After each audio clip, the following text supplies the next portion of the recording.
Well, the presidential election is already very close, and my take on it is that Nigerians, all eligible voters, should first and foremost know that this is a battle between the forces of deprivation and underdevelopment and the progressive forces that is, as it were, crying that Nigeria should not be allowed to die. So my take on it is that everybody who is anybody, and when I mean anybody, is if you are an eligible voter, first of all, go and get your PVC, because that's where our people miss it. A good number of people feel that it doesn't concern them, and end up not even picking their PVC in the first place. And when you get your PVC, don't just pick it and then go and dump it. Pick it and use it. On the day of election, some people have made up their mind that they are not going to vote. In fact, I know a number of people who will say that even if I'm registered, I'm not going to vote. Students? No, not students. Students are more enlightened. They see it as their project. They see what is happening now as their project. We're talking of these traditional voters in the villages. I be saying in Kiamibu, Genekiaritania. So and so on and so forth. So, but the thing is, let everybody see it as a duty, inuring on each and every one to pick your PVC, go out on the day of voting, and cast your vote. When you've cast your vote, the elderly ones can go back home after voting, go back home and rest. But if you can, stay around and, like they say, defend your vote. Not really defending with arms, but at least watch what is going on. This is an age of technology, age of information. There are a lot of things you do there to prove to the whole world what actually happened. You understand what I mean? So that at the end of the day, maybe the things that, the evils that have befallen Nigeria before, we jointly fight it this time around. Let the vote and let us ensure that the votes count. And if votes count, whoever wins, then let it be that it is the popular wishes or, wish of the majority of Nigerians that will end up being the winner. So, do you wish to disclose your own personal candidate in this presidential election, out of the people that you've heard so far? Well, in as much as I'm not a card-carrying member of any party, and I have my reasons for that. But if I say I've not been following what is going on, then I will say, I think, to me, I believe that we need a change. The status quo has not helped us. We have been deprived. We have been messed up. We have been pauperized by a certain group or segment of persons who, even in the present campaigns and the rest of them, the way they carry themselves about is like we are the owners of this thing. You are just coming in as an intruder and stuff like that. I mean, these people that have failed us in the past, what are they still doing? My brother, some of the people who are standing election now, if they were self-respecting, they should have been in the villages, in their homes. Go home and stay. Play the role of a senior citizen. People come to you and get advice. I don't know when Nigerians will learn to have common sense, like the likes of Nelson Mandela. Anybody that follow the life of Nelson Mandela will think that when he was released from prison in 1994, that when he had a shot at the presidency, that he would have remained there forever. But he came there, had only one tenure. He had only one tenure. This is somebody that suffered for South Africa for 27 odd years in solitary confinement.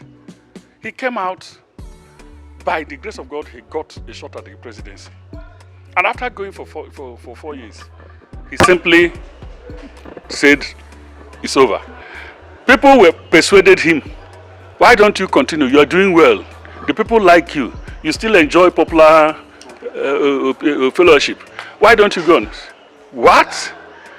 Go. He asked. There was one particular popular person that they said he was persuading him to continue in office. He asked him, how many years am I? And then he mentioned, I said, so you still want me to be there? I said, no. So these are the kind of things, the persons we should be emulating. Not the type of persons that we have around here. You're a young man now, you are qualified to represent your constituency, maybe in the House of Assembly, or even the Federal House of Representatives. You're up to 25, am I right? Good, you're qualified. But these people, your great-grandfathers, are still the ones who are clamoring to become president. So, to me, there should be a generational shift. That's my own personal opinion. There should be a generational shift. The shift now should be downwards in terms of age. There should be a generational shift to see whether there's something. There are a lot of things that can pick up in Nigeria again, because the way we are. Well. So, but from your own explanation, and you're talking about age, that means the only person I've seen so far in the major political candidates coming out is Mr. Peter Obi. Other persons maybe above 70 or something like that. So, should I say that I'm kind of like saying your mind in a way? When I say generational shift, of course you know the age differences between the major players. Anybody who is above 70 and is still standing election, my dear, I don't know how to rate the person, whether he is for or against Nigerians. Okay. So do you think this political education should be like, let's say, a week before the election or during this election period, that universities should teach their students maybe just in 10 minutes or 1 hour on how to vote and the rest of them, because maybe some persons do not know how to do that and the rest of them? Well, I run the clinic. I'm the director of the FC Law Clinic here. There's a program, NULAI. NULAI is a Nigerian Universities Law Legal Aid Institutions. It's a program that is coming up, I think. In fact, the program is supposed to be running now. It's supposed to be this kind of thing. We go into the villages, community by community, educating people on where to vote and the rest of them. So I believe that it's not just when election comes like this, but political, election matters should be taught, not just in the universities, but across maybe even secondary, because there are some secondary school students who are card-carrying members of parties and who are qualified to vote because they are already 18 and above. So this kind of thing, and even at that level, the consciousness should be created.